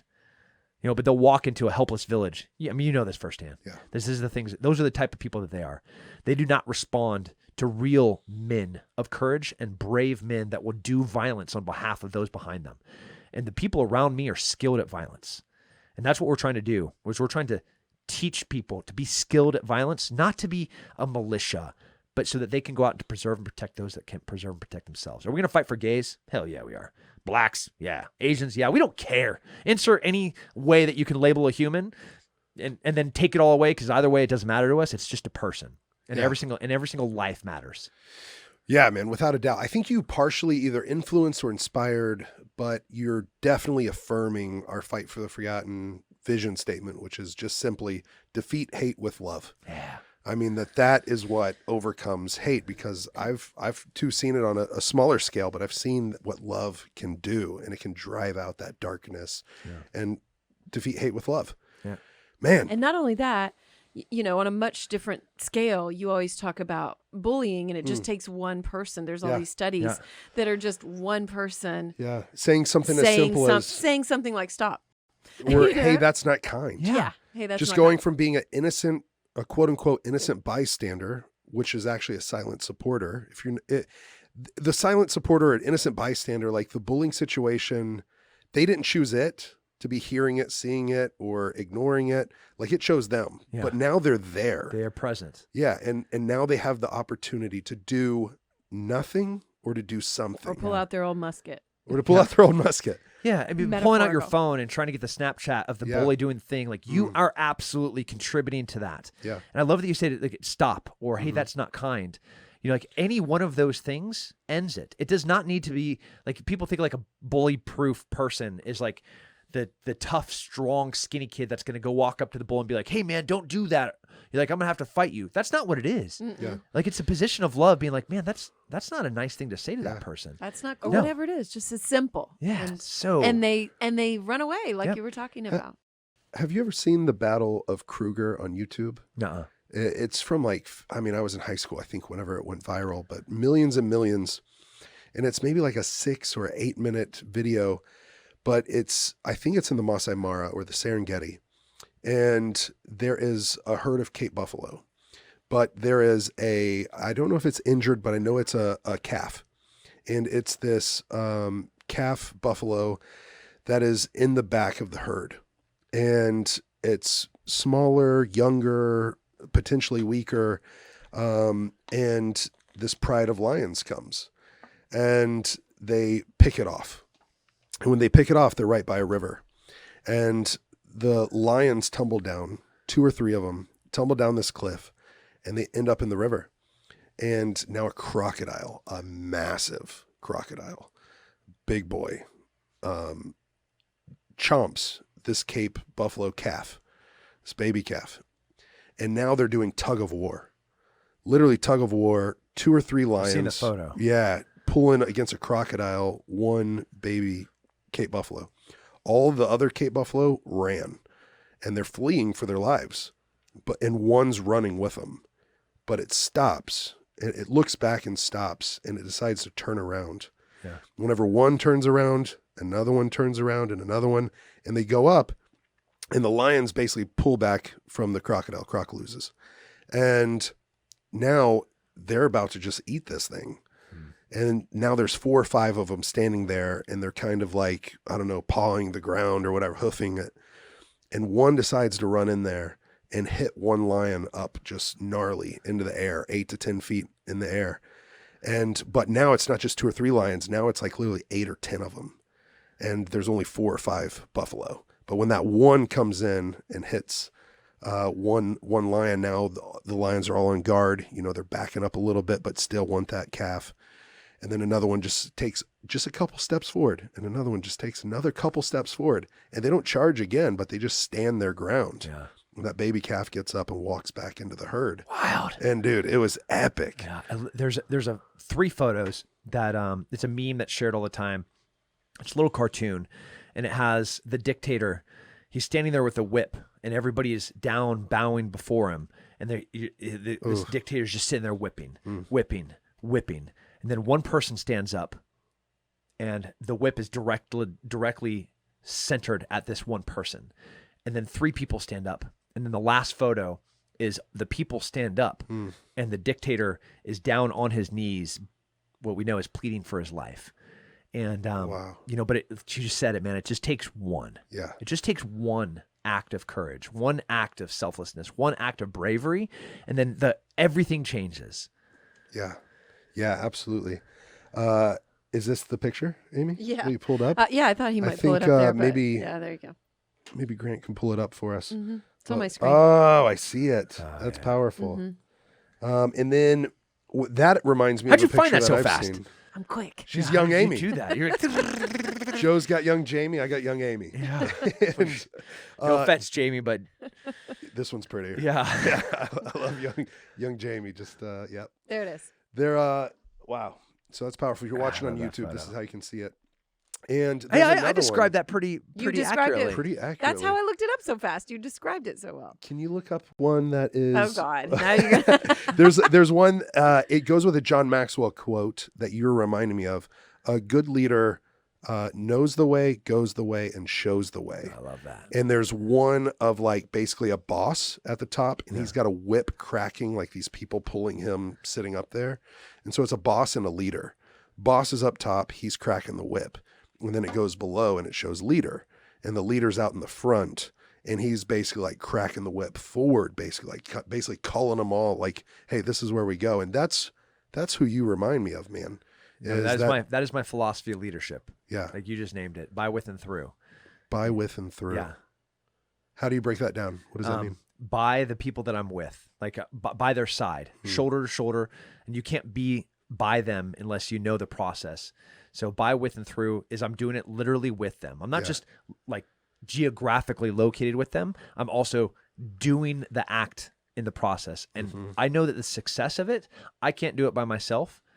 Like who cut the ribbon at Sheepdog Response? Yeah. That's it.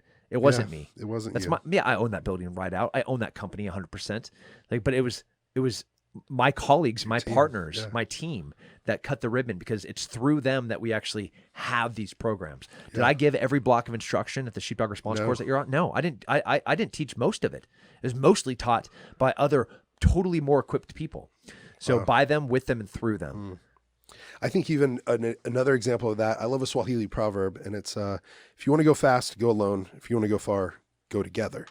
And how you had so many of your partners and companies you love that were all there for the grand opening, and you were spotlighting them, telling everyone that's there celebrating you and your team, like, hey, go celebrate these people because they're doing incredible things. I love them. They love you. They're here for you. And just the tone that you set right up front and all through the event was like, it was so cool to see everyone rallying around each other and all the different companies. That was epic. Even Black Rifle, what was the school that got $5,000? Is my school, Your school, Apogee, right? Yeah, Yeah, so, that's what I so we have a thought. scholarship fund. Can you explain Apogee exactly what it is? So Apogee, the word is it's like the summit. If you're trying to climb Mount Everest and you reach the top, that moment is the apogee of your effort. Right. And it's the crescendo of the music. It is the peak effort that ensures success. That's what apogee is. And you cannot get to the top of Mount Everest with somebody carrying you. I don't care what Sherpa you have. You have to put your feet on the ground and move. And so for the scholarship fund, we have a lot of families that I want to attend and they want to attend, but they can't afford to attend.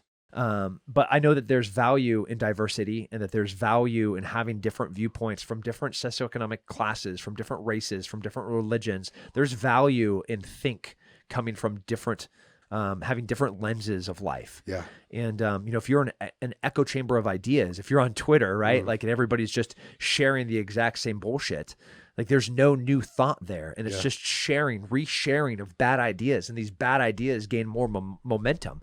Well, how do you defeat bad ideas? It's with good ideas. Yeah. A better idea. With the better idea. And when in tech right now, when they're trying to censor the ideas that they don't like, even if they're better ideas, well, at this moment in time where you can take a young mind and give them the ability to critically think and start shaping the lens and perspective that they're going to view the world. And I don't want that to be whitewashed. I don't want that to be rich private school.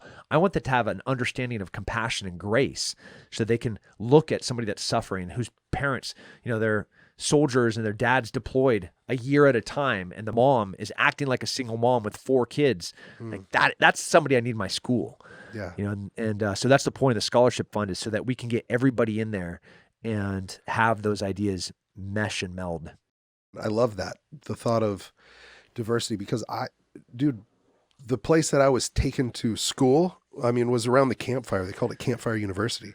And sitting around that campfire and sharing, they're a storytelling society, and hearing those stories from a completely different culture, country, community that I honestly had no context for until I was there living with them. Fell in love with them right away, but then ended up living there. And you know that, going to new places, a lot of people don't get to travel and see. It's a bummer. That. Yeah, it is. And then you had something really special you said there. It was a speech. We might have Amy pull it up, but actually she just pulled up the website for the school. What is the website, Amy, so people can check it out? People can check apogeecedarpark.org. Yeah. And what a cool school. That's awesome that you're part of that. We're going. We have our first, so we opened in September for the fall, and we have our first so we have our founding families, and man, I love our families, but they were the cornerstones and pillars of this school. We hadn't grown or scaled. We just want to make sure we had the right families, and we did have a couple of families that weren't the right mix, right? Because it takes a lot of ownership to educate in this way. So it takes the whole family unit to be totally committed to it, to really believe in this process. So now it's time to grow. And so we have our first ever open house tomorrow. Wow. Yeah, it's crazy. Hey, thank you for being here with us today. And so we have 150 families that are coming in at one time to, I'll share the vision. Alexis, our head of school, will kind of talk about how the process and why Apogee is different. And then all the guides will, talk about their classrooms, and then the parents. Then we have this town hall, this parent-led discussion where every one of these families can ask any question to the parents and the heroes, because the heroes are there. Yeah. This is really cool. Imagine this happening at a school board meeting where an 8-year-old walks up, and the 8-year-old is the center, is the nucleus of everything that happens in that room. Wow. It's not some asshole adult that has power and dictating what curriculum is going to be used. It's going to be an 8-year-old that's like, I don't want to do that book. I don't want to learn about that. And you have to have faith that I know there's some scary thoughts there, because you're going to have to give that 8-year-old trust, and you will have to equip that 8-year-old to be able to make the right decision about what's going to be the right thing. And that's why we have the guide, right? Think about a bowling ball going down a lane with bumpers. The guide is the bumpers, but that ball is going to roll, and there's going to be inertia and energy behind it. And that is the hero itself. and it's going to hit pins. And depending on how and when we bump them the right direction is whether they're going to get a strike or just get a couple of pins. Nice. Wow. That's awesome. Man, you are a guy that has so many different skills. And I mean like a craftsman, you are honing those skills constantly, whether it's wrestling or jiu-jitsu or boxing or kickboxing or with guns and with everything you've done in special forces and in war and business and being an entrepreneur and starting a school and the nonprofits that you help. I mean, it seems like so much for one human being to do. But for somebody listening, like, what is I know that there's no secret sauce or magic pill, but what is your process of developing those types of skills or learning new skills? In the same way that you deal, so some people can deal with more stress. And the reason they can deal with it is they have more, because they have more coping mechanisms, right? They have, they get a good night's sleep. They exercise. They eat good food. They don't drink alcohol. They don't smoke. They have a healthy family unit. They have a great partner. They have great kids. They have good friends, and all of those things, all of those different coping mechanisms enable them to be able to handle more stress. Well, in volume of work and capacity and output of things that you can do, maybe the threshold for some people is like way back here, right? They don't have the discipline, they don't have the regiment, they don't have the passion, but then they put down that bag of potato chips and they go and take a walk. And the next day they're able to walk a little bit further and a little bit faster. And they decide to change their meals a little bit. And now they're able to jog around the block. And then the next time they're not eating the potato chips anymore. They stopped smoking. They gave up alcohol. Now they're eating clean food. Maybe they're even meal prepping. And they joined a gym. And now they're running. And now the output of work is increased. The speed that they can do it increases. The efficiency and the effectiveness of what's no different with business and with life. Like if you start disciplining your life to be able to do more work and put more output, that's what I've done in my life. Where somebody looks at me, they're like, "Well, how's he writing a book? How's he on TV shows? How is he able to do this with nonprofits? How is he able to disappear and go overseas and go to Afghanistan and then try to place people in Albania and then go to Greece and talk to the prime minister and see if he can get some kids and orphans there? And then he's trying to move a special operations team to Ukraine. All the while he's running 8 different businesses which he owns and a school that he's doing an open house tomorrow while he's hitting the Justin Wren podcast and fully supporting Justin and JP's new book that launches in April. Like all of those things, the capacity and volume and output of work happens via discipline and regimen. So like I'm able to do more because I do more, and then I fail and my threshold and what I can do increases and my capacity and efficient. Then I hire the right person to be able to take over something that I don't need to directly be involved in. And that person, I give vision, purpose, by, with, and through, so for them to be able to go and do it. So I didn't let that go. I just have somebody doing it for me. And I still have that same passion, that same vision. I'm still by, with, and through them. And in a vertical organization, you can, in capacity, just keep building. Yeah. Wow. That's really, really good. And when you talk about capacity, I did want to ask you this earlier. And because of the things that you've seen and gone through, I mean, some of the things you've overcome in specifically war, how do you balance that with being able to come back and not get jaded, not get burnt out, not give up hope? How do you keep hold of hope? And how do you keep hold of hope whenever you've seen so much stuff that could rob you of that hope? Hope of humanity, you've had seems like you still have a new sense of restored hope in humanity, although it's balanced and you've seen all the evil. Yeah. I think if everyone accepted and acknowledged that they're not helpless and that they can do something, whether it's a bully, somebody standing up to a bully, right? Like you just have to acknowledge that you can do something, or an entrepreneur, a stay-at-home mom is like, man, this is tough. My husband is working a 9 to 5, but he has to commute, so he has to leave at 7:30. He tries to get the gym, so he gets up at 6. God bless him, right? And then he comes home. He gets off at 5, but it's an hour-long commute through traffic, so he gets home at 6 p.m. So the 13 hours of his day is gone, right? And she's like, I can't live like this. I don't see my partner. My kids don't get to see the dad. So she like starts doing something. She starts making candles. She just does something. She's not helpless. And when you accept and when you acknowledge that you are not helpless, that you can do something, what can you do? Well, I mean, that's up to you. Yeah. You can fucking do anything. Yeah. You just have to do something. But it starts with the acknowledgement and the acceptance that you're not helpless. And then, man, go and do. Then do more. And then do more. And then change the world. Yes. Wow. Well, man, thank you so much for being here. Being on the show, like you were one of the top guests I wanted to pick. And so to make it happen, thank you. I mean, the dream list, like you were on that. And so I'm really, really grateful. I do have a couple questions for you because Scars and Stripes, that's your book. That's it. You can pre-order it now. You can. Yep. Yeah. And that'll be available probably everywhere, right? Barnes & Noble, Amazon. Yeah, everywhere books are sold. Great. You can get it right now. What would you like to plug for people to go check out and see? I mean, follow you at Tim Kennedy online. Yeah. Check out your website, Sheepdog Response. Go pre-order the book. Man, if you read it, Justin, don't think less of me. Okay. It is, I wrote it in the first person in present tense and, to help people understand what I was experiencing and feeling in that time while I was making really bad decisions. It's really easy, hindsight's crystal clear. The Monday morning quarterback where you're like, Sunday game, we totally could have won that had we done this. Yeah. Well, it's Monday. Of course we can look back and realize the changes and the adaptations that we could have made. So the way that I wrote this book was in that moment, complete failure.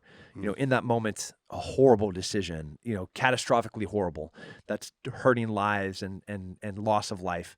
And it's different than I think any book that's been written because it is so vulnerable and it's so raw and it's so exposed. So then I put this caveat in there to people that know me. I'm like, listen, don't think less of me, but you have to understand I wrote it in that way so people could really be immersed in that moment and understand why I took my clothes off, walked into the Pacific Ocean and swam into the fog to die. There's a reason why I did that, and you have to kind of be in that moment to understand. Well, thank you for doing that, like writing the books in such a real raw way, because that's going to be what touches, impacts, influences, and changes lives. Hopefully. Well, I'm on board. We got a trip overseas together. Okay, yes, absolutely. Looking forward to that. 100%. And we got a class that I'm going to see you at. Yep. It's in North Austin. It's in Cedar Park. That's fine. All right. Yeah.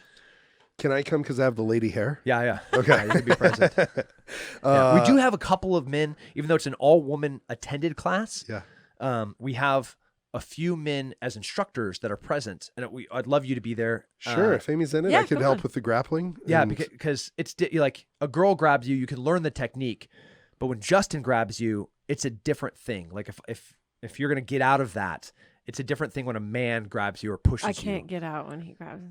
You can. Yeah. First acknowledge that you're not helpless.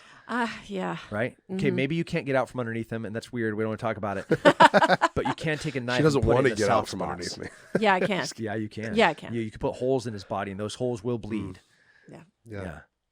Wow. Thank you for the opportunity. For you to be here today. I love you, man. Yeah. I love you so much. We're changing the world, right? Yes, All right. absolutely. We're not helpless, and we're letting other people know they're not helpless. They're not. I love that. There's always hope. Yep. Yeah. So anything else that we could let people know that you're doing? No, stay safe, stay free, fight, don't be helpless, and get on board with the freedom train. Yes. Like the pendulum of freedom feels like it's swinging back to common sense and logic and critical thinking, where like people aren't going to like just look at the news and be like, okay, I'll just do what this person's telling me. Instead, they're like, that's not the best thing for me or my family. So kiss my ass. I'm going to do something else. Like that's what I want Americans to realize, that we carved our existence out of the wilderness, and we fought wild animals and ate their flesh to be able to survive. And then the British were like, but we're going to tax you on this, and you actually don't get a say. And we're like, cool, we're going to kill you. So we're free. That's who we are. Yeah. And let's not forget that. Absolutely. Wow, what an episode. Thank you for being here. Yeah. Love you, bro. Yes.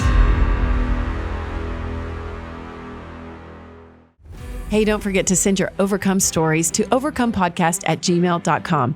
And also, rate, review, subscribe, and follow Overcome with Justin Wren.